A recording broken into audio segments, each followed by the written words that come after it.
and the heart can acquire knowledge. And so, that you should worship Allah as though you're seeing Him. بِعَيْنِ الْقَلْبِ, with the eye of the heart.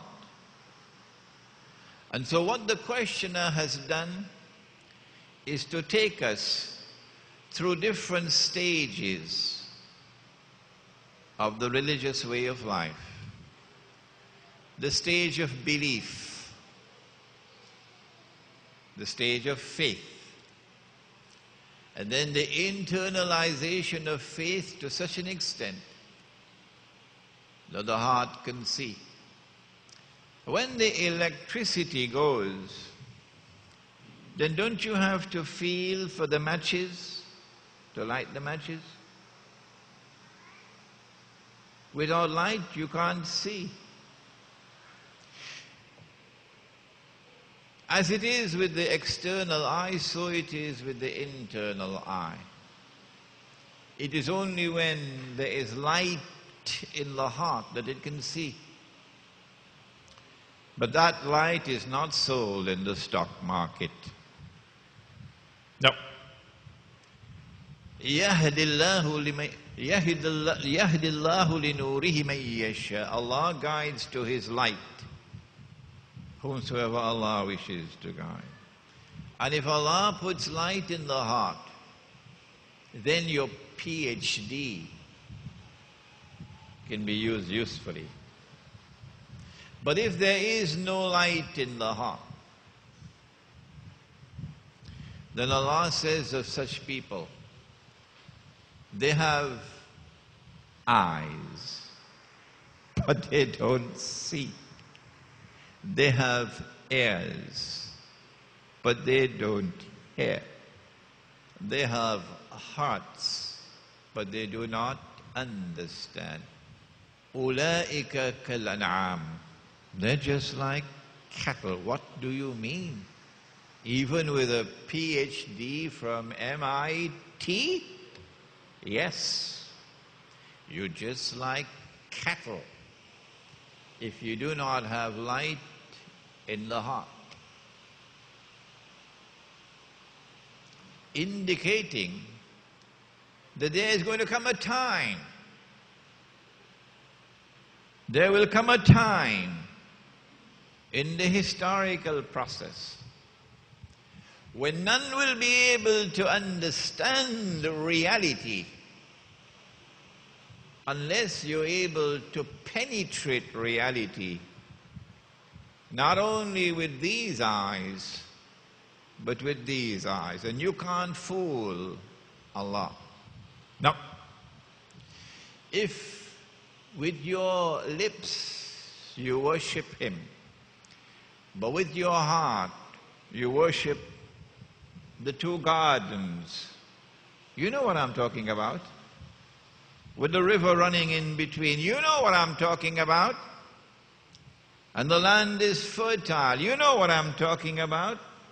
Don't look at me like that. Suratul Kahf, and the rich man and the poor man. If with your lips you say you worship Him, but with your heart you worship the dunya,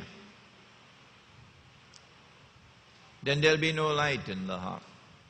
And at the end of the day, you will wring your hands and say, Ya laytani lam ushrik bi rabbi ahada. Oh, unto me that I ever committed this act of blasphemy, to worship with the lips and to worship with the heart something else.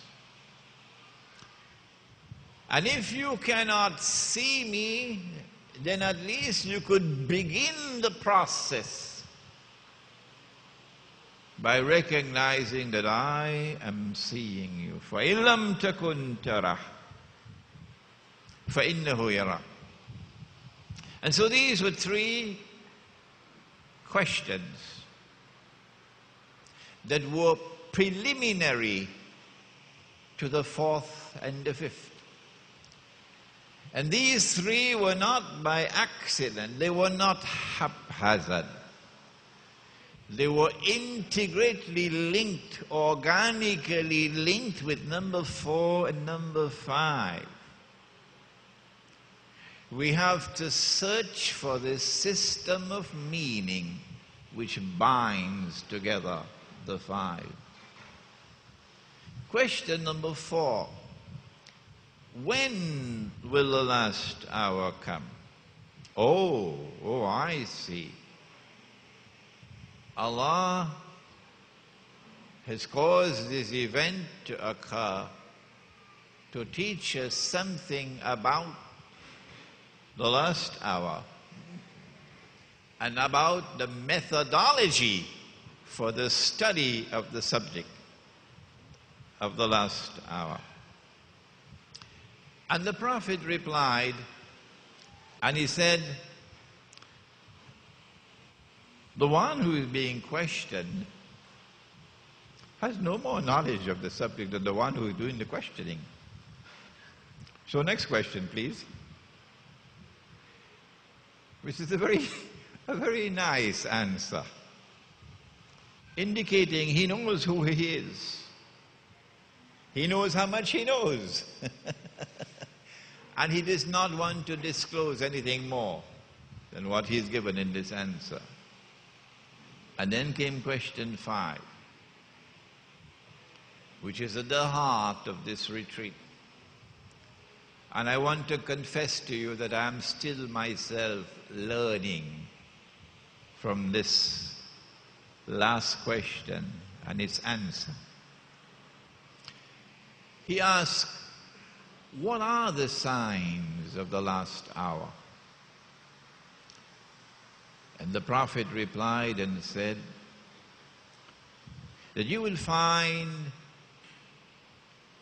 the naked, barefooted shepherds competing in the construction of grand buildings. You'll see them as you drive around.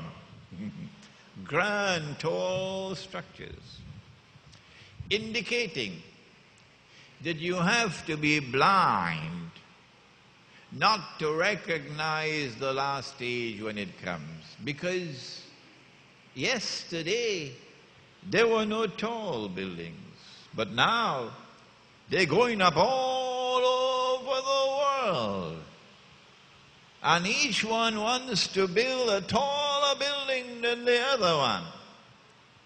So if you can't see and recognize that sign, well, you're just eating halwa or halawa. It's time to wake up. When the tall buildings keep on going up around the world, that's the sign that you're living in a different age. You're living in a last stage of history. And the methodology for the study of the world today is different from that which preceded this age. And it is time for Islamic scholarship to wake up to that lesson. And those who are building the tall buildings, look at the language with which they are described.